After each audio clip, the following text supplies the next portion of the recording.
Dans un monde rationnel, banal et prévisible, rien n'est aussi intriguant, rien n'est aussi fascinant et angoissant que le sentiment du mystère qui nous envahit lorsque nous faisons face à l'inconnu.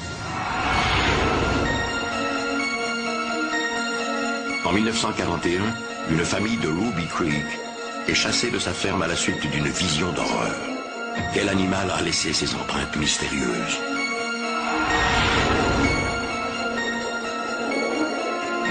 Des vaches mutilées tombent du ciel. Une nouvelle plaie d'Égypte? Ça demande explication. Mais y a-t-il une seule hypothèse vraisemblable?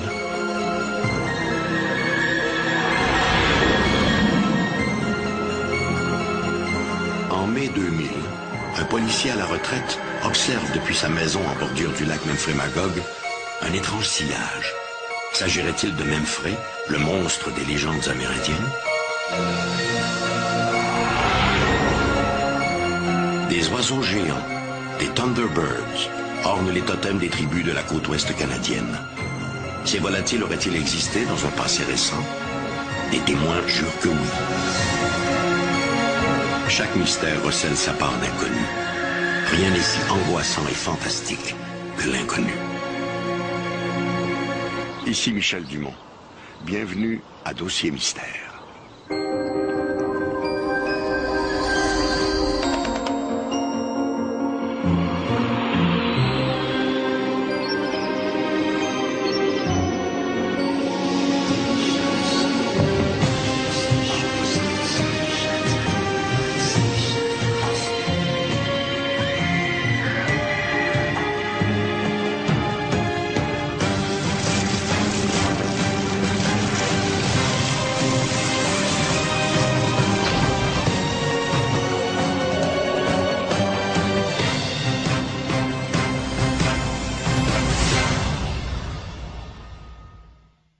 À en croire la littérature, des hominidés géants, mi-homme, mi-animal, vivaient cachés dans les vastes forêts de la côte ouest du continent nord-américain, de la Colombie-Britannique à la Californie.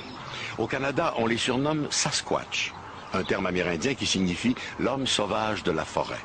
Mais au-delà des légendes, cet abominable homme des bois d'Amérique existe-t-il vraiment? Certains en sont convaincus. À l'automne 1941, près de Ruby Creek en Colombie-Britannique, un des enfants de la famille Chapman entre à la maison en annonçant qu'une grosse vache vient de sortir de la forêt. À la place d'une vache, Madame Chapman aperçoit une créature haute de 3 mètres dont le corps est couvert d'une fourrure sombre qui avance vers la maison. Ils prendront tous la fuite jusqu'au village de Ruby Creek en longeant la rivière Fraser. Vers 18h, de retour à la maison, M. Chapman retrouvera celle-ci désertée. Un baril de 45 gallons, où il gardait du saumon fumé, est vidé de son contenu. À proximité, des empreintes de pieds de 40 cm de long. Par chance, il retrouvera sa famille saine et sauve, marchant à sa rencontre. L'incident attire l'attention de Joe Dunn, shérif dans l'État de Washington. Celui-ci s'intéresse à ces histoires de géants velus. Il dessinera et moulera ces traces de pas géants qui deviendront l'une des principales preuves de l'existence des Sasquatch.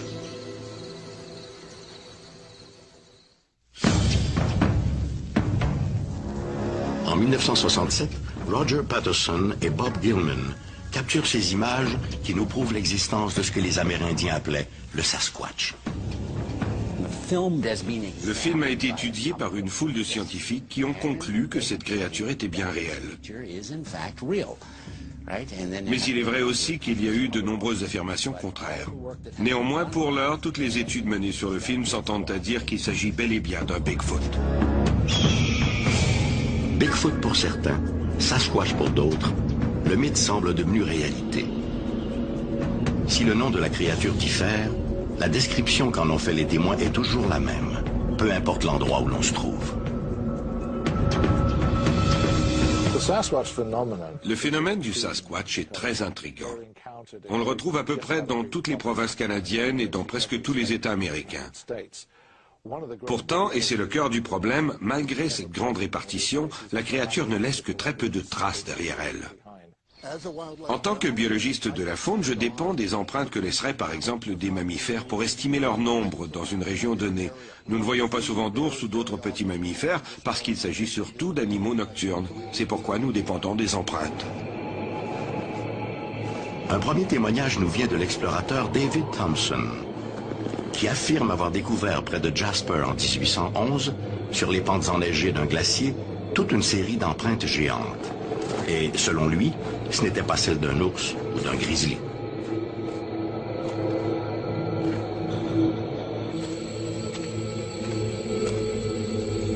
Mais depuis ce temps, tous les cas rapportant des traces de pas géants n'ont pas toujours été dignes de foi, car nombreux sont ceux qui ont cherché la gloire et la popularité en créant eux-mêmes ces pieds géants sculptés dans des plaques de bois.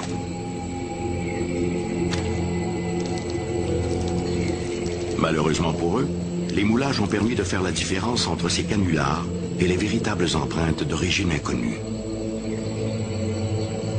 Il n'en demeure pas moins que selon les experts, il faudra imaginer une créature d'environ 300 kilos pour laisser derrière elle des empreintes si troublantes.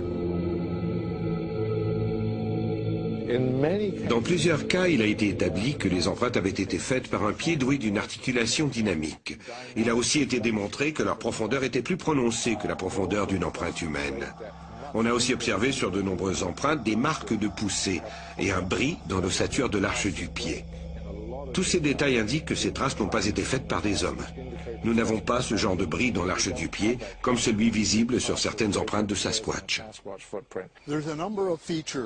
Ces moulages présentent de nombreuses caractéristiques montrant différents aspects dans l'anatomie du pied du Sasquatch. L'un d'eux est le gros orteil légèrement en retrait, une caractéristique propre aux primates.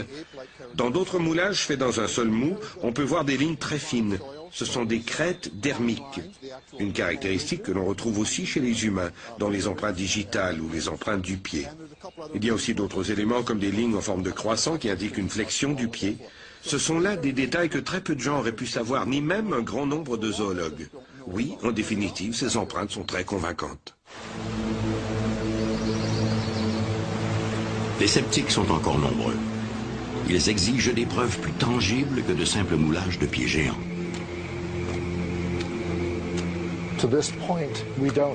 Pour l'heure, du moins à ma connaissance, nous n'avons toujours pas de preuve ADN du Sasquatch. Nous avons des excréments. Plusieurs personnes en ont trouvé. Ils ressemblent à des excréments humains, mais beaucoup plus gros. Et l'analyse des échantillons montre qu'ils contiennent des poils et des restes de rongeurs. Ils ressemblent à des excréments humains, mais contiennent des choses que généralement les humains ne mangent pas. Le docteur Fahrenbach a obtenu plusieurs échantillons de poils prélevés sur les lieux de rencontre avec des Sasquatch. Ces poils ne correspondent à aucun primate connu jusqu'à maintenant. C'est très encourageant. C'est un premier pas. En admettant le fait que des groupes de Sasquatch vivent dans les forêts d'Amérique du Nord, comment expliquer qu'à ce jour, aucun cadavre n'ait été retrouvé? Sur la côte du nord-ouest Pacifique, nous avons un sol très acide. Il y a aussi tout un lot d'animaux charognards. Cela va des petits rongeurs comme les souris ou les mulots, aux plus grands prédateurs comme les loups, les coyotes ou les ours. Ces animaux dévorent les carcasses. En très peu de temps, il ne reste plus rien. Je n'ai jamais rencontré un seul chasseur d'ours qui disait avoir vu une carcasse d'ours, même après avoir passé 20 ou 30 ans à chasser. Nous ne savons pas non plus si les Sasquatch n'ont pas des rites pour disposer de leurs morts. Nous ne trouvons pas de Sasquatch parce que personne ne les cherche vraiment.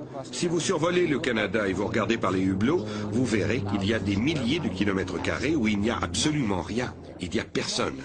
Personne pour chercher. À la base, la situation est simple. On ne trouvera jamais le Sasquatch si personne ne le cherche. Et je parle ici d'une recherche intensive. Jusqu'à ce jour, le refus de la communauté scientifique de s'intéresser à la possible existence du Sasquatch est-il réellement justifié par la faiblesse des preuves ou par la force des préjugés?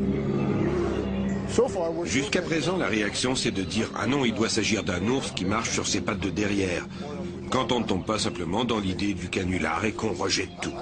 Je trouve cela très malheureux. Mais les choses s'améliorent. Le sujet progresse et certains de mes collègues commencent à s'y intéresser. Le Sasquatch pourrait se révéler une toute nouvelle espèce, quelque chose à mi-chemin entre les pongidés et l'espèce humaine. Personnellement, je crois que le Sasquatch se situe plus près de l'espèce humaine que des pongidés. Des gens ont rapporté avoir décelé une lueur d'intelligence dans ses yeux, comme s'il s'agissait du cousin oublié de la famille des Homo sapiens. Mais encore là, tant et aussi longtemps que nous n'en aurons pas trouvé un mort ou vivant, la question restera ouverte.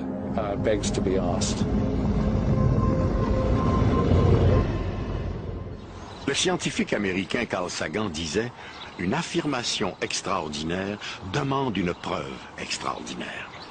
Hélas, il faut bien reconnaître qu'au chapitre du Sasquatch, les preuves font difficilement le poids, des récits souvent invérifiables et quelques moulages.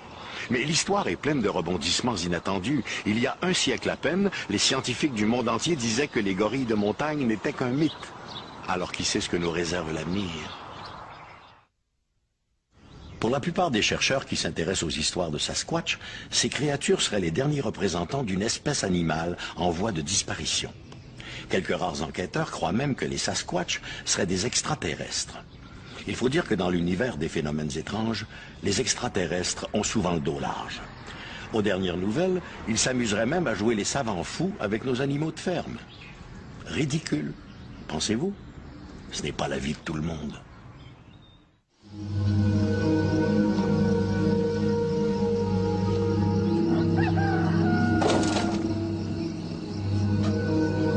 Comme elle le fait régulièrement, Madame Dorothy Verchomin, une fermière de Leduc, en Alberta, au volant de sa camionnette, monte au pâturage.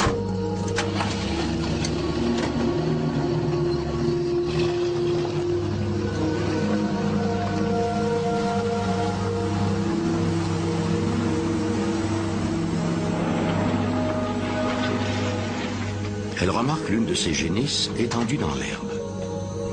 Croyant la bête malade, la fermière arrête la camionnette et s'approche. Le triste spectacle de l'animal la laisse pantoise. La vache est couchée sur le côté, morte et mutilée, probablement depuis 2 jours. Elle a été amputée du rectum, de la vulve, des trayons, d'un œil et d'une oreille. Une grande surface de peau a aussi été prélevée autour du pis.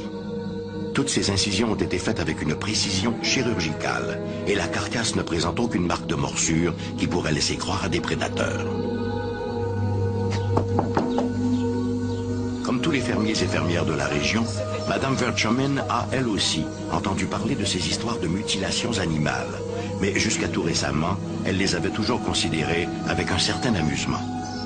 Mais voilà que depuis le mois d'avril, c'est la 4e de ces bêtes qu'elle trouve ainsi morte et mutilée. Dorothy Verchomin commence à croire qu'il n'y a peut-être pas de fumée sans feu.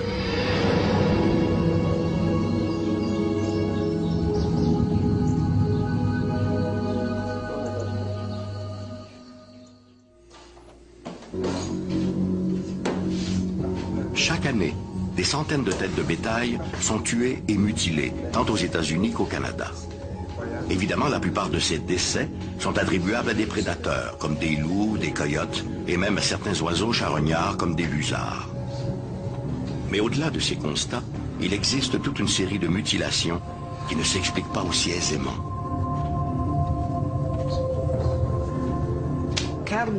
Le phénomène des mutilations animales implique des animaux qui semblent être morts instantanément. On ne retrouve jamais d'empreintes autour de la carcasse. Et des organes comme la langue, un œil ou une oreille ont été prélevés. On note aussi des coupures à l'abdomen, au rectum, ou encore l'ablation totale des organes génitaux. Beaucoup de ces blessures ressemblent à des coupures au laser. Depuis les années 1970, durant la période où j'étais membre de la GRC, j'ai enquêté au moins sur 2 affaires de mutilation animale et je n'y ai rien vu d'étrange. Je sais que ces incidents se sont produits partout en Amérique du Nord, surtout durant les années 1970-80. J'ai lu plusieurs articles à ce sujet racontant que des centaines d'animaux avaient été trouvés morts et mutilés. Mais dans les faits, il n'y a là rien de vraiment inhabituel.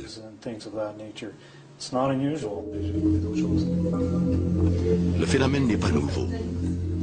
Déjà en 1967, un cheval est découvert mort et mutilé dans un buisson près de la réserve amérindienne de Sarcee en Alberta.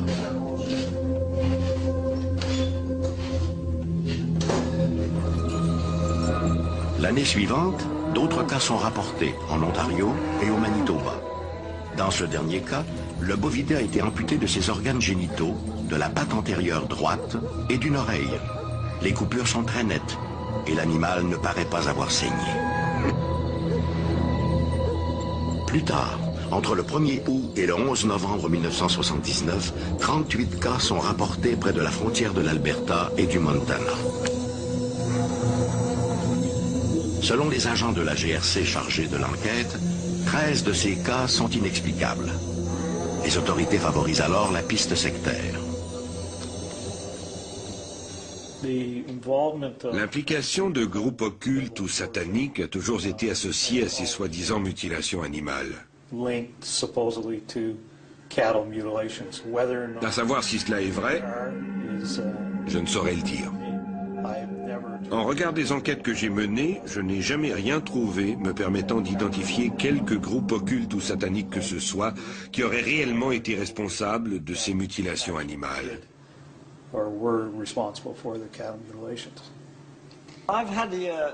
À 2 ou 3 reprises, des agents de la GRC m'ont accompagné.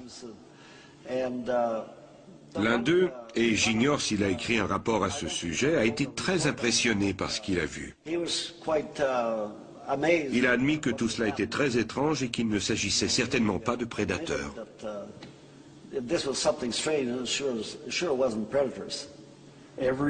Chaque année, à travers tous les détachements où j'ai été impliqué, et en particulier dans les prairies, des agriculteurs disaient avoir trouvé des bêtes mortes. Elles étaient mortes de causes naturelles. Et lorsqu'une bête est morte depuis un certain temps, comment peut-on déterminer avec exactitude les causes de la mort?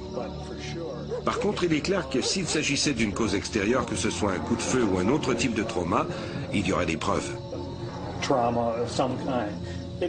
Or, dans les cas qui nous intéressent, il n'y a rien de cela. Ces vaches sont mortes de maladies ou d'autres causes tout à fait naturelles. Et c'est uniquement ce qui a pu être déterminé.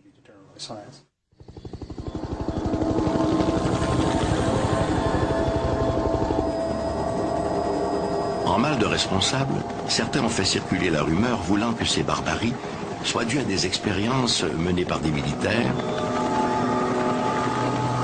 ou par des groupes de recherche industriels ou encore à une mystérieuse agence gouvernementale. L'idée que ces mutilations puissent être liées à des opérations militaires m'apparaît plutôt bizarre.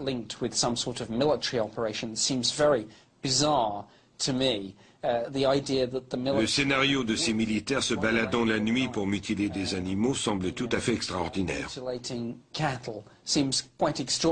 Je n'y crois pas du tout.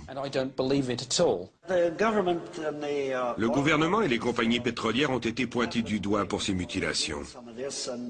Je n'y crois pas du tout. Certains ont prétendu que les compagnies pétrolières mutilaient des animaux pour connaître leur diète et voir s'ils n'avaient pas ingéré des aliments à haute teneur en carbone, ce qui pourrait être un indice de la présence de gisements souterrains. Mon ranch est plutôt riche en pétrole. Et ces gens ne sont jamais venus mutiler mes bêtes, ils ont préféré me poser la question. Depuis 1980, les autorités policières canadiennes semblent se désintéresser des cas de mutilations animales. Il semblerait même que plusieurs enquêtes n'ont jamais été complétées. Il faut comprendre qu'il y a des coûts liés aux enquêtes et que les agents, même s'il s'agit de régions rurales, font leur possible pour déterminer les causes d'un incident. Leur travail consiste à répondre aux plaintes et à déterminer s'il y a eu ou non une activité criminelle. Et si c'est le cas, leur mandat est d'arrêter le responsable et de le traduire devant les tribunaux. Ensuite, la justice suit son cours. Je ne vois aucune raison quelle qu'elle soit pour que la GRC ou toute autre agence gouvernementale agisse autrement en se disant « Tiens, on a trouvé une vache mutilée ici, étouffons l'affaire ». Ça n'a aucun sens.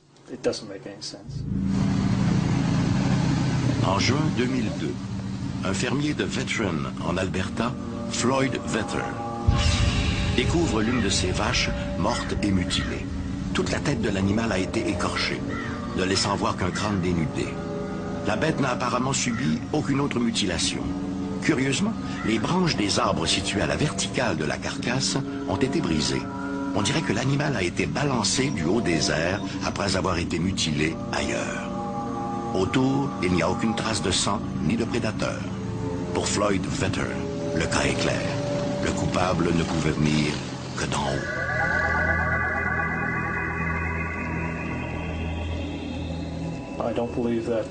Je ne crois pas que ces mutilations soient l'œuvre des extraterrestres. Honnêtement, pourquoi viendraient-ils ici pour mutiler tous ces animaux? S'ils sont assez intelligents pour nous rendre visite, ils auraient certainement trouvé un moyen de discuter avec nous. Tout cela est ridicule.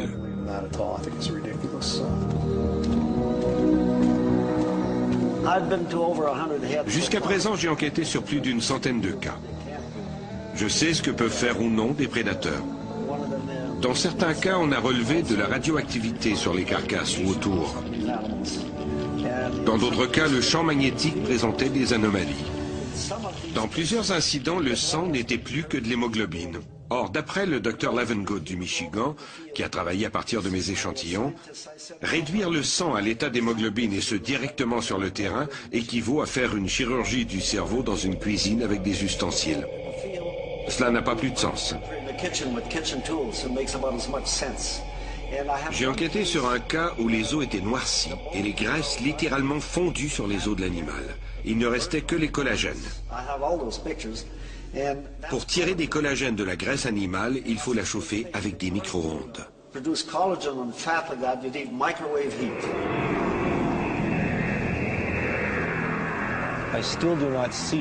ne vois toujours pas quel est le lien avec les ovnis, mais cela demeure un phénomène intéressant.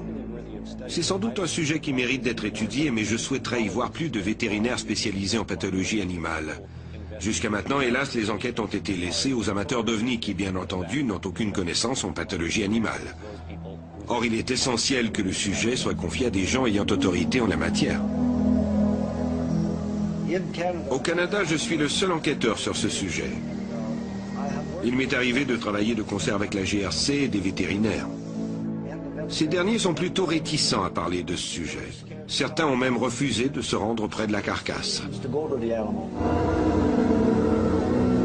Les cas de mutilations animales sont aussi troublants aujourd'hui qu'ils l'étaient en 1967. Dans la mesure où les seuls témoins de ces barbaries sont les bêtes présentes qui ont été épargnées, on peut imaginer que les coupables auront le champ libre encore bien longtemps.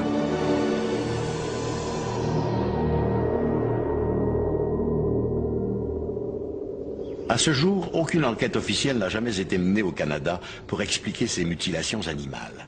Par contre, aux États-Unis, un ancien agent du FBI, Kenneth Rommel, chargé d'enquêter sur ce phénomène, attribue dans son rapport l'adhésion aux hypothèses bizarres au niveau d'éducation des agriculteurs et des amateurs.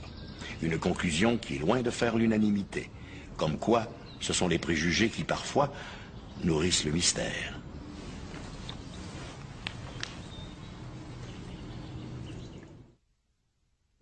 Une histoire de pêcheur. Voilà une expression consacrée qui exprime l'incrédulité face à l'exagération de certains conteurs. Mais qu'aurait à gagner un pêcheur à raconter avoir vu un monstre marin sorti tout droit du parc jurassique? Pour les témoins involontaires de ces rencontres fantastiques, l'existence de tels animaux fabuleux ne fait plus aucun doute. À cause de leurs convictions, ils doivent subir la moquerie et le sarcasme. Au Québec, cette bête fabuleuse a un nom. Memphrey. Au matin du 18 mai 2003, le lac Memphremagog est pratiquement désert. Jean Grenier, un résident de Magog, une petite ville située sur les rives du lac, s'apprête à acheter sa ligne.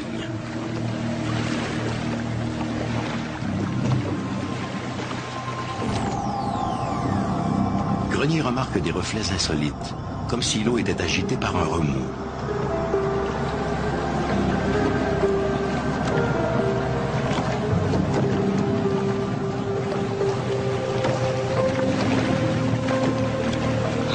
Soudain, une forme sombre brise la surface, sans provoquer d'éclaboussures. Pendant près de 3 minutes, Jean Grenier va observer la chose. Il ne voit ni la tête, ni la queue.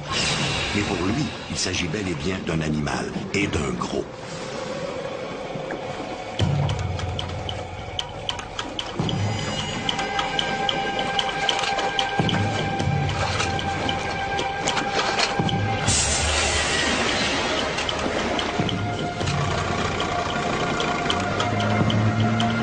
Le pêcheur de Magog n'oubliera jamais cette matinée.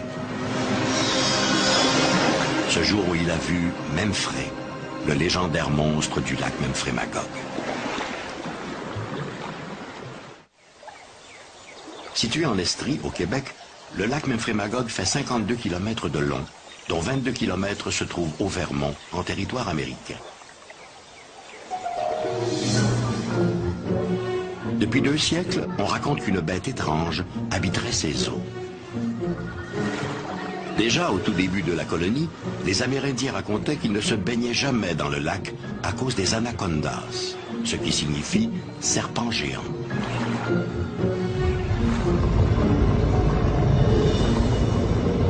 L'histoire de Memphrey, en réalité, ça provient de l'histoire du lac Memphremagog. Dans la géographie des frères des écoles chrétiennes du Québec, là, en 1870, on nous dit qu'il n'y a pas d'animaux nuisibles au Canada, sauf le monstre qui se montre gratis au lac Memphremagog. Le nombre d'observations par année depuis que je m'occupe d'étudier ce phénomène-là, c'est environ une moyenne de 3 apparitions par année. Mais dans une année, on a eu jusqu'à 14 apparitions. Et nous avons eu des apparitions qui sont assez convaincantes. Exemple, le matin, on a des apparitions à Newport, aux États-Unis, c'est-à-dire dans la partie sud du lac, le Memphremagog, vers, disons, 10 heures l'avant-midi. Et le soir, à 5 heures, environ une dizaine de milles de là, les mêmes phénomènes sont observés par différentes personnes. Alors, c'est assez convaincant. Parmi ces observations, citons celle de M. Adrien Rompré. Le 5 mai 2000, ce retraité de la police de Montréal observe depuis sa maison en bordure du lac un sillage qui se déplace rapidement à la surface de l'eau. Je croyais que c'était mon voisin qui sortait son bateau. C'est ça qui a attiré mon attention, parce que je croyais jamais à ce que M. Boisvert disait quand les gens lui racontaient qu'il avait vu Memphrey qui appelle. Mais moi, j'y croyais pas. Mais là, en apercevant ce phénomène, cette bête, je me suis dit, c'est Memphrey. Hey, Claire! Claire, viens ici. Voir.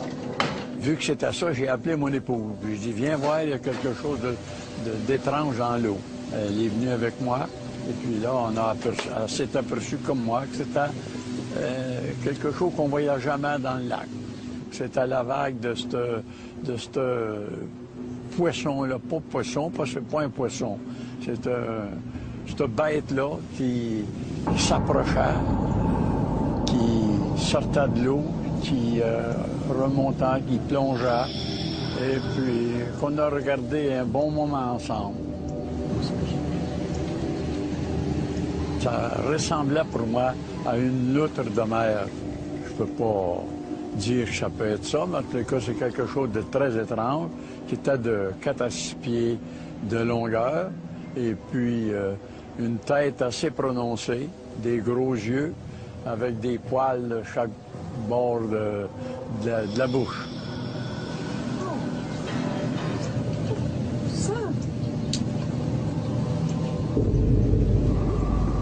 Là, à un moment donné, on l'a perdu de vue parce qu'il a plongé profondément, fort probable, parce qu'on ne l'a pas revu. À la question qu'on me pose assez souvent, s'il y a eu des recherches scientifiques à essayer de prouver l'existence ou la non-existence de ce phénomène, je dois dire qu'une année, un élève du MIT, du Massachusetts Institute of Technology, est venu ici, puis avec un de mes amis, a fait la longueur du lac, aller-retour, avec ce qu'on appelle un side scan. Et on n'avait rien trouvé d'anormal à ce moment-là. On n'avait rien trouvé qui pouvait prouver qu'il y avait une créature dans le lac de Memphremagog. Vu que je suis un guide de pêche du lac Memphremagog, c'est que je trôlais un matin à la truite grise avec un laitier de Ville-Jacques-Cartier. Le 18 juin 1989, M. Charland, accompagné de son client, pêche dans les eaux profondes du lac. Soudain, son sonographique lui retransmet l'écho d'une masse sous-marine importante qui remonte droit sur eux. Tout d'un coup, j'ai dit à M. Hamel, j'ai dit, fais attention, j'ai dit, je pense qu'on va le virer en envers. Il dit, qu'est-ce que tu veux dire par là? Sur le sonore, il venait justement d'enregistrer là, une grosse masse là, qui n'était pas naturelle. Pour la bonne raison, j'étais assez accoutumé à passer à ce place-là. C'est pas une roche, c'est pas ça. Fait que j'ai dit, tiens, le bateau, ça va arriver. Mais contre toute attente, la bête émerge à quelques mètres de la chaloupe. Charland et son compagnon peuvent à loisir détailler la bête. Elle a une tête semblable à celle d'un hippocampe et sa peau est foncée et luisante.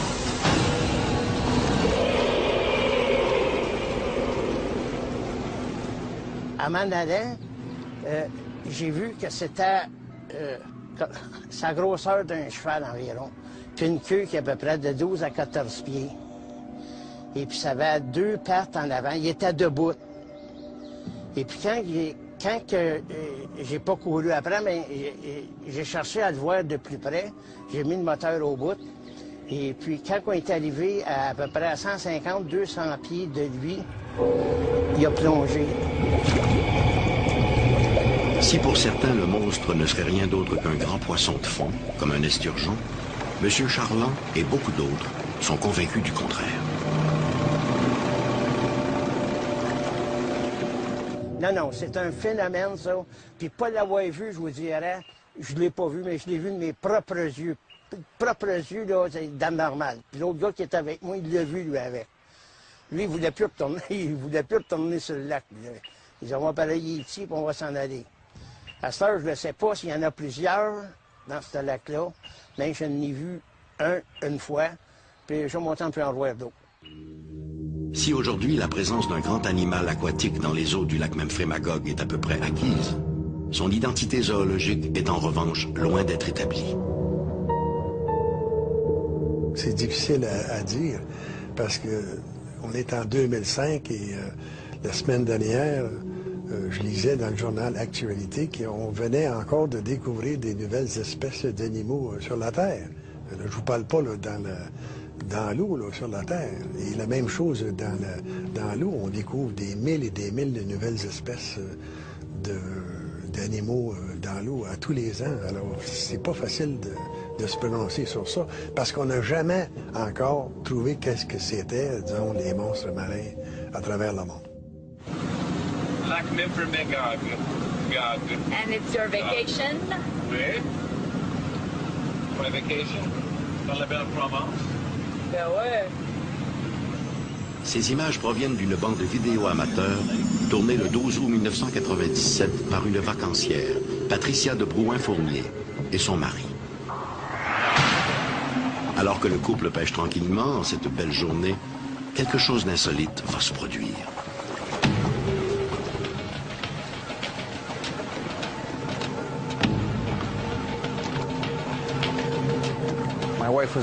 À ce moment-là, mon épouse filmait comme elle le fait souvent.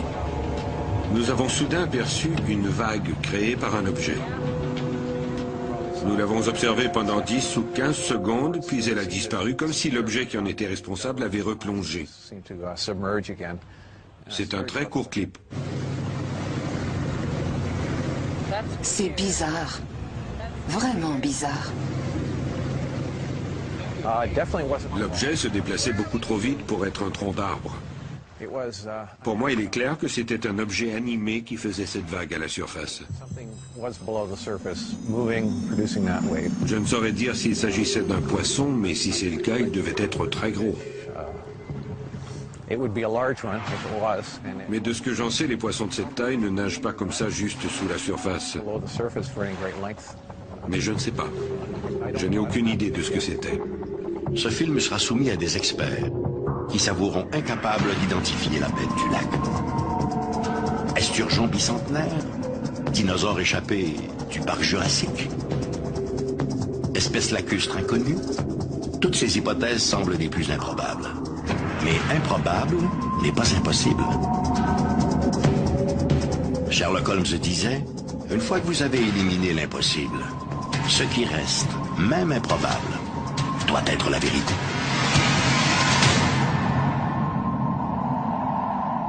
Lorsqu'il est question d'enquêter sur ces phénomènes étranges, comme celui du monstre du lac Memphremagog, la recherche se fait piéger dans un cercle vicieux. Pour obtenir une preuve convaincante, les chercheurs ont besoin d'équipements, de moyens et d'une logistique importante. Un genre d'enquête qui nécessite d'importants déboursés. Mais sans preuve digne de ce nom, aucun bailleur de fonds n'est prêt à investir dans ces recherches. Et sans investissement, il est impossible de prouver ces phénomènes. Et pourtant, ces histoires de pêcheurs persistent. En parcourant les annales des cryptozoologues, ces passionnés qui s'intéressent aux espèces légendaires et à celles officiellement disparues de la surface du globe, la Terre paraît un endroit bien étrange. Des forêts de la côte ouest de l'Amérique du Nord aux profondeurs abyssales du Pacifique, il existerait des dizaines de créatures fabuleuses encore inconnues de la zoologie. Qui n'a pas entendu parler du monstre du Loch Ness ou du Yéti, l'abominable homme des neiges de l'Himalaya?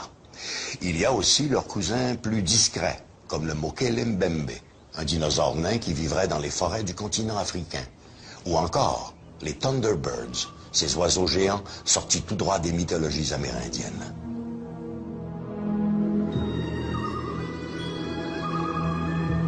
Alberta, 1925. Deux touristes accostent avec leur canot sur la rive d'un lac, un endroit paradisiaque au pied des montagnes rocheuses. Alors qu'ils sortent leur embarcation de l'eau, ils remarquent un grand oiseau brun, très haut dans le ciel. D'où il se trouve, ils supposent qu'il s'agit d'un aigle. Mais plus ils se rapprochent, plus ils ont l'impression que sa taille est démesurée. L'oiseau semble transporter un gros objet. Comme l'animal fonce droit sur eux, les touristes se mettent à hurler pour le distraire. Le volatile, peut-être effrayé par cette soudaine agitation, laisse alors tomber sa prise, puis disparaît derrière une colline proche. Les deux hommes se précipitent à l'endroit où est tombée la proie. À leur grand étonnement, il ne s'agit ni d'un lièvre ni d'un écureuil, mais d'un animal de bien plus grande taille. Ils apportent la carcasse à l'agent du parc pour la faire peser. Résultat, 6 kilos. Qu'un oiseau de proie puisse emporter dans les airs une prise d'1 ou 2 kilos, c'est déjà extraordinaire. Mais une proie de 6 kilos, c'est très improbable. À moins qu'il ne s'agisse d'un oiseau hors du commun, comme ces légendaires Thunderbirds, si souvent évoqués dans les légendes amérindiennes. Les Thunderbirds sont d'immenses oiseaux prédateurs, dont l'envergure des ailes est au moins 2 fois plus étendue que celle du condor des Andes, que l'on retrouve en Amérique du Sud, et qui est considéré comme le plus grand oiseau au monde. Les références historiques relatives à l'existence d'oiseaux géants ne manquent pas. En Amérique, la plupart des traditions autochtones parlent d'oiseaux géants. On en trouve des représentations dans l'art pictural amérindien et dans les totems. En fonction des communautés autochtones, ces oiseaux géants portent divers noms. Dans la culture populaire, on les appelle les Thunderbirds. Leur nom le plus populaire est Thunderbird. Au printemps, lorsque les tempêtes frappent les régions du Nord, que ce soit la région des Grands Lacs ou la côte du Nord-Ouest Pacifique, de l'Ontario à la Colombie-Britannique, on raconte que le vol migratoire des Thunderbirds les amène à nicher dans ces régions. Et c'est ainsi que les Amérindiens sont venus à désigner ces endroits comme étant les lieux où venaient nicher les Thunderbirds. À en croire la tradition autochtone, les Thunderbirds auraient disparu un peu avant l'arrivée de l'homme blanc en terre d'Amérique. Toutefois, des témoignages semblent indiquer que certains de ces immenses volatiles auraient peut-être survécu jusqu'à nos jours. En septembre 1974, Daniel Caron de Louvicourt au Québec arrive chez lui. Il aperçoit un gros oiseau s'abreuvant dans une mare d'eau. Très étonné de la taille du volatile, qu'il estime à plus d'1 mètre, il court alerter sa sœur.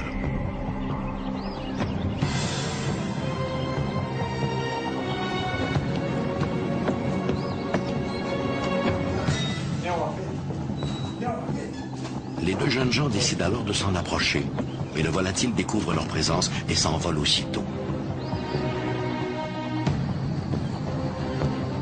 Le lendemain, leur voisin aperçoit à son tour le même gros oiseau. Dès qu'il tente de s'en approcher, l'animal s'envole. «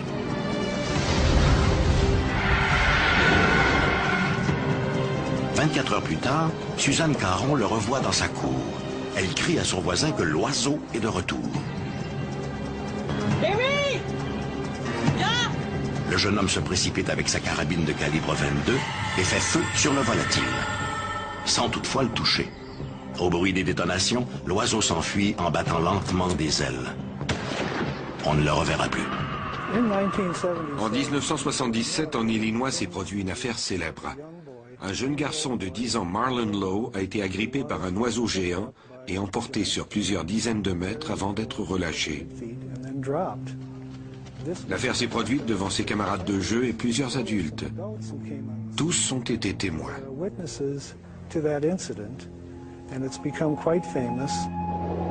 Pour les zoologues, les Thunderbirds ne sont que des animaux de légende. Les récits s'expliqueraient vraisemblablement par des condors de Californie, des aigles royaux ou des vautours vus dans des conditions particulières ou par des observateurs inexpérimentés. Mais la surprise et l'inexpérience des témoins n'expliquent pas tout. Certains de ces récits proviennent de pilotes d'avion qui auraient croisé ces mystérieux volatiles. Si aucun oiseau de la faune actuelle ne correspond aux descriptions des Thunderbirds, il n'en a pas toujours été ainsi. Il y a des milliers d'années, le ciel de l'Amérique du Nord était sillonné par d'immenses oiseaux, les teratornes.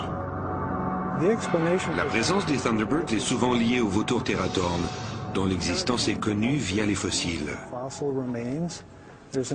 À une époque, ces oiseaux étaient très répandus, comme le prouve la découverte de nombreux fossiles, et ce, particulièrement en Californie. L'envergure de ces oiseaux pouvait facilement atteindre 5 à 6 mètres. On a même trouvé des fossiles qui suggèrent qu'ils pouvaient être encore plus grands. Ce sont là d'excellents candidats pour expliquer l'existence actuelle des Thunderbirds. Si la plupart des témoins s'accordent pour dire que les Thunderbirds ressemblent à des aigles gigantesques, d'autres parlent plutôt d'oiseaux semblables aux teratornes. En octobre 2002, des autochtones d'Alaska ont rapporté avoir vu un oiseau aussi grand qu'un avion et ressemblant à un ptérodactyle. À la même époque, Nina Fulford, une artiste de New Westminster en Colombie-Britannique, a vu elle aussi l'un de ces mystérieux ptérodactyles. Il était immense, avec des ailes énormes.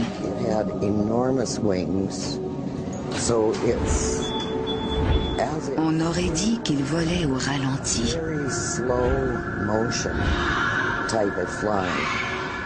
Son cou était très long et sa tête, très petite, portait une crête. Ses pattes étaient minces et pendaient. Sa queue était longue et se terminait avec un appendice en forme de V. L'idée que des ptérodactyles aient survécu jusqu'à nos jours relève de l'utopie. Pourtant, de nombreux témoins jurent que c'est exactement ce qu'ils ont vu. Pour les sceptiques, seule une preuve matérielle pourrait clore le débat. Or, en dépit des centaines de témoignages, aucune preuve convaincante n'a jamais été présentée. Ni spécimen, ni carcasse, ni plume. Quant aux clichés et films montrant de soi-disant Thunderbirds, ceux-ci sont loin d'être convaincants, quand ils ne sont pas tout simplement de vulgaires trucages. Mais qui sait ce que tous ces témoins ont réellement vu? Volant, nageant ou rampant, les animaux mythiques, réels ou imaginaires, fascinent par leur caractère intemporel. Ils sont de toutes les cultures et de toutes les légendes. C'est justement cette omniprésence à travers les âges qui amène les cryptozoologues à conclure qu'il n'y a certainement pas de fumée sans feu. Après tout, des témoins sur des décennies, voire des siècles, ne peuvent pas tous s'être trompés à ce point. Quand l'inconnu ébranle jusqu'à notre confiance en ce monde, notre imagination s'emballe. Mais les vrais mystères, ceux qui défient toutes les explications rationnelles, ne sont-ils pas une porte ouverte sur la véritable connaissance? Vers 18 h, de retour à la maison, M. Chapman retrouvera celle-ci désertée. Un baril de 45 gallons, où il gardait du saumon fumé, est vidé de son contenu. À proximité, des empreintes de pieds de 40 cm de long. Par chance, il retrouvera sa famille saine et sauve, marchant à sa rencontre. L'incident attire l'attention de Joe Dunn, shérif dans l'État de Washington. Celui-ci s'intéresse à ces histoires de géants velus. Il dessinera et moulera ces traces de pas géants qui deviendront l'une des principales preuves de l'existence des Sasquatch.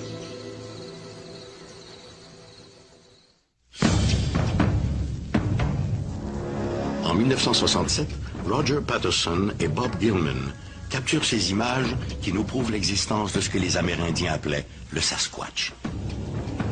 Le film a été étudié par une foule de scientifiques qui ont conclu que cette créature était bien réelle. Mais il est vrai aussi qu'il y a eu de nombreuses affirmations contraires. Néanmoins, pour l'heure, toutes les études menées sur le film s'entendent à dire qu'il s'agit bel et bien d'un Bigfoot. Bigfoot pour certains, Sasquatch pour d'autres, le mythe semble devenu réalité. Si le nom de la créature diffère, la description qu'en ont fait les témoins est toujours la même, peu importe l'endroit où l'on se trouve.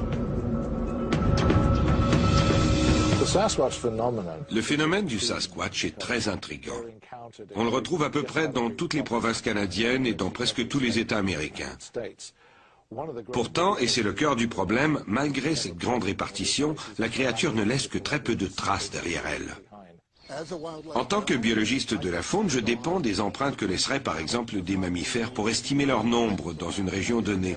Nous ne voyons pas souvent d'ours ou d'autres petits mammifères parce qu'il s'agit surtout d'animaux nocturnes. C'est pourquoi nous dépendons des empreintes. Un premier témoignage nous vient de l'explorateur David Thompson, qui affirme avoir découvert près de Jasper en 1811, sur les pentes enneigées d'un glacier, toute une série d'empreintes géantes. Et, selon lui, ce n'était pas celle d'un ours ou d'un grizzly.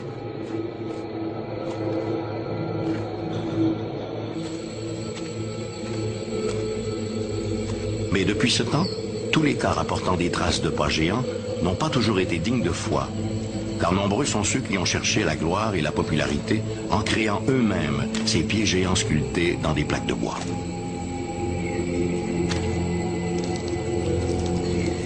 Malheureusement pour eux, les moulages ont permis de faire la différence entre ces canulars et les véritables empreintes d'origine inconnue. Il n'en demeure pas moins que selon les experts, il faudra imaginer une créature d'environ 300 kilos pour laisser derrière elle des empreintes si troublantes. Dans plusieurs cas, il a été établi que les empreintes avaient été faites par un pied doué d'une articulation dynamique. Il est qu'elle trouve ainsi morte et mutilée. Dorothy Verchomin commence à croire qu'il n'y a peut-être pas de fumée sans feu.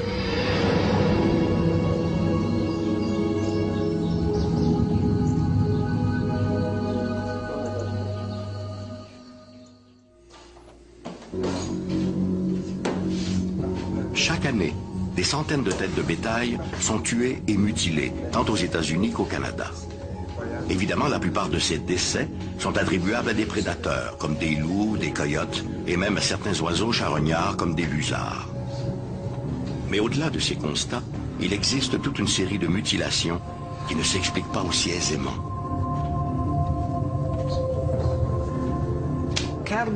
Le phénomène des mutilations animales implique des animaux qui semblent être morts instantanément. On ne retrouve jamais d'empreintes autour de la carcasse. Et des organes comme la langue, un œil ou une oreille ont été prélevés. On note aussi des coupures à l'abdomen, au rectum, ou encore l'ablation totale des organes génitaux. Beaucoup de ces blessures ressemblent à des coupures au laser. Since 1970. Depuis les années 1970, durant la période où j'étais membre de la GRC, j'ai enquêté au moins sur 2 affaires de mutilation animale et je n'y ai rien vu d'étrange. Je sais que ces incidents se sont produits partout en Amérique du Nord, surtout durant les années 1970-80. J'ai lu plusieurs articles à ce sujet racontant que des centaines d'animaux avaient été trouvés morts et mutilés. Mais dans les faits, il n'y a là rien de vraiment inhabituel.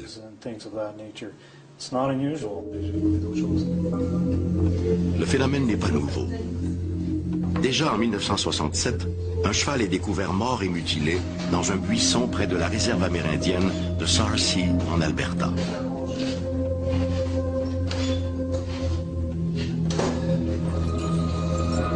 L'année suivante, d'autres cas sont rapportés en Ontario et au Manitoba. Dans ce dernier cas, le bovidé a été amputé de ses organes génitaux, de la patte antérieure droite et d'une oreille. Les coupures sont très nettes et l'animal ne paraît pas avoir saigné. Plus tard, entre le 1er août et le 11 novembre 1979, 38 cas sont rapportés près de la frontière de l'Alberta et du Montana. Selon les agents de la GRC chargés de l'enquête, 13 de ces cas sont inexplicables. Les autorités favorisent alors la piste sectaire. L'implication de groupes occultes ou sataniques a toujours été associée à ces soi-disant mutilations animales. À savoir si cela est vrai, je ne saurais le dire. En regard des enquêtes que j'ai menées, je n'ai jamais rien trouvé me permettant d'identifier quelques groupes occultes ou sataniques que ce soit. Il a aussi été démontré que leur profondeur était plus prononcée que la profondeur d'une empreinte humaine. On a aussi observé sur de nombreuses empreintes des marques de poussée et un bris dans l'ossature de l'arche du pied. Tous ces détails indiquent que ces traces n'ont pas été faites par des hommes. Nous n'avons pas ce genre de bris dans l'arche du pied, comme celui visible sur certaines empreintes de Sasquatch. Ces moulages présentent de nombreuses caractéristiques montrant différents aspects dans l'anatomie du pied du Sasquatch. L'un d'eux est le gros orteil légèrement en retrait, une caractéristique propre aux primates. Dans d'autres moulages faits dans un sol mou, on peut voir des lignes très fines. Ce sont des crêtes dermiques, une caractéristique que l'on retrouve aussi chez les humains, dans les empreintes digitales ou les empreintes du pied. Il y a aussi d'autres éléments comme des lignes en forme de croissant qui indiquent une flexion du pied. Ce sont là des détails que très peu de gens auraient pu savoir, ni même un grand nombre de zoologues. Oui, en définitive, ces empreintes sont très convaincantes. Les sceptiques sont encore nombreux. Ils exigent des preuves plus tangibles que de simples moulages de pieds géants.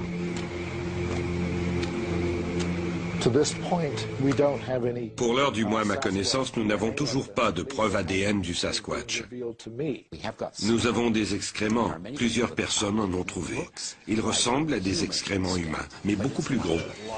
Et l'analyse des échantillons montre qu'ils contiennent des poils et des restes de rongeurs. Ils ressemblent à des excréments humains, mais contiennent des choses que généralement les humains ne mangent pas. Le docteur Fahrenbach a obtenu plusieurs échantillons de poils prélevés sur les lieux de rencontre avec des Sasquatch. Ces poils ne correspondent à aucun primate connu jusqu'à maintenant. C'est très encourageant. C'est un premier pas. En admettant le fait que des groupes de Sasquatch vivent dans les forêts d'Amérique du Nord, comment expliquer qu'à ce jour, aucun cadavre n'ait été retrouvé? Sur la côte du nord-ouest Pacifique, nous avons un sol très acide. Il y a aussi tout un lot d'animaux charognards, cela va des petits rongeurs comme les souris ou les mulots, aux plus grands prédateurs comme les loups, les coyotes ou les ours. Ces animaux dévorent les carcasses. En très peu de temps, il ne reste plus rien. Je n'ai jamais rencontré un seul chasseur d'ours qui disait avoir vu une carcasse d'ours, même après avoir passé 20 ou 30 ans à chasser. Nous ne savons pas non plus si les Sasquatch n'ont pas des rites pour disposer de leurs morts. Nous ne trouvons pas de Sasquatch parce que personne ne les cherche vraiment. Si vous survolez le Canada et vous regardez par les hublots, vous verrez qu'il y a des milliers de kilomètres carrés où il n'y a absolument rien. Il n'y a personne. Personne pour chercher. À la base, la situation est simple. On ne trouvera jamais le Sasquatch si personne ne le cherche. Et je parle ici d'une recherche intensive. Jusqu'à ce jour, le refus de la communauté scientifique de s'intéresser à la possible existence du Sasquatch est-il réellement justifié par la faiblesse des preuves ou par la force des préjugés? Jusqu'à présent, la réaction, c'est de dire « Ah non, il doit s'agir d'un ours qui marche sur ses pattes de derrière », quand on ne tombe pas simplement dans l'idée du canular et qu'on rejette tout. Dans un monde rationnel, banal et prévisible, rien n'est aussi intriguant, rien n'est aussi fascinant et angoissant que le sentiment du mystère qui nous envahit lorsque nous faisons face à l'inconnu. En 1941, une famille de Ruby Creek est chassée de sa ferme à la suite d'une vision d'horreur. Quel animal a laissé ses empreintes mystérieuses?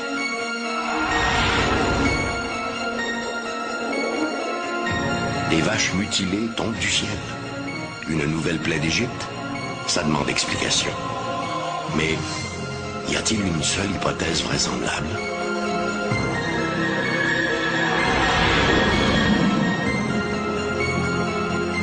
En mai 2000, un policier à la retraite observe depuis sa maison en bordure du lac Memphremagog un étrange sillage. S'agirait-il de Memphré, le monstre des légendes amérindiennes? Des oiseaux géants, des Thunderbirds, ornent les totems des tribus de la côte ouest canadienne. Ces volatiles auraient-ils existé dans un passé récent? Des témoins jurent que oui. Chaque mystère recèle sa part d'inconnu. Rien n'est si angoissant et fantastique que l'inconnu. Ici Michel Dumont. Bienvenue à Dossier Mystère.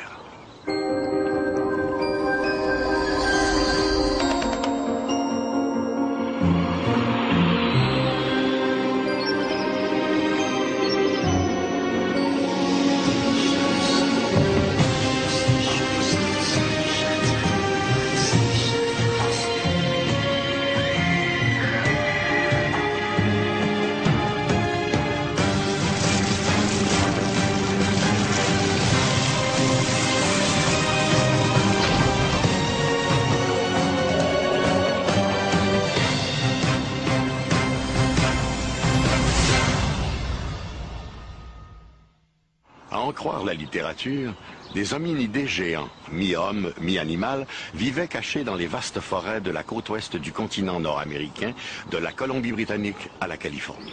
Au Canada, on les surnomme Sasquatch, un terme amérindien qui signifie l'homme sauvage de la forêt. Mais au-delà des légendes, cet abominable homme des bois d'Amérique existe-t-il vraiment? Certains en sont convaincus. À l'automne 1941, près de Ruby Creek en Colombie-Britannique, un des enfants de la famille Chapman entre à la maison en annonçant qu'une grosse vache vient de sortir de la forêt. À la place d'une vache, Madame Chapman aperçoit une créature haute de 3 mètres dont le corps est couvert d'une fourrure sombre qui avance vers la maison. Ils prendront tous la fuite jusqu'au village de Ruby Creek en longeant la rivière Fraser. Je trouve cela très malheureux. Mais les choses s'améliorent. Le sujet progresse et certains de mes collègues commencent à s'y intéresser. Le Sasquatch pourrait se révéler une toute nouvelle espèce. Quelque chose à mi-chemin entre les pongidés et l'espèce humaine. Personnellement, je crois que le Sasquatch se situe plus près de l'espèce humaine que des pongidés. Des gens ont rapporté avoir décelé une lueur d'intelligence dans ses yeux, comme s'il s'agissait du cousin oublié de la famille des Homo sapiens. Mais encore là, tant et aussi longtemps que nous n'en aurons pas trouvé un mort ou vivant, la question restera ouverte.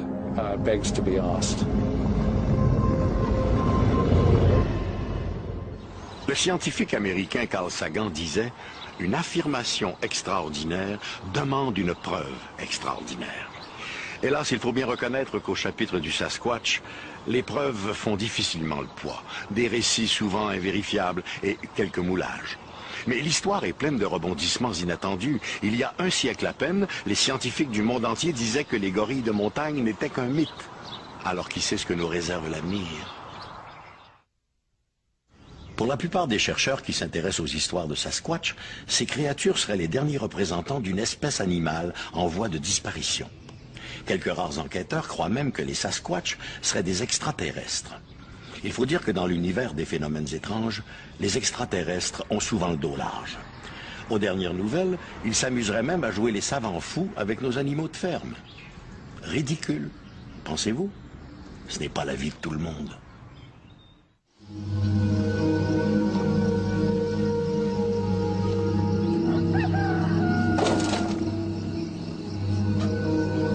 Comme elle le fait régulièrement, Madame Dorothy Verchomin, une fermière de Leduc, en Alberta, au volant de sa camionnette, monte au pâturage.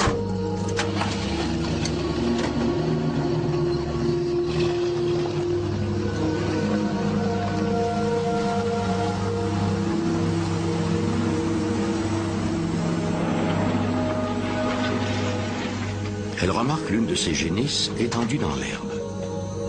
Croyant la bête malade, la fermière arrête la camionnette et s'approche. Le triste spectacle de l'animal la laisse pantoise. La vache est couchée sur le côté, morte et mutilée, probablement depuis 2 jours. Elle a été amputée du rectum, de la vulve, des trayons, d'un œil et d'une oreille. Une grande surface de peau a aussi été prélevée autour du pis.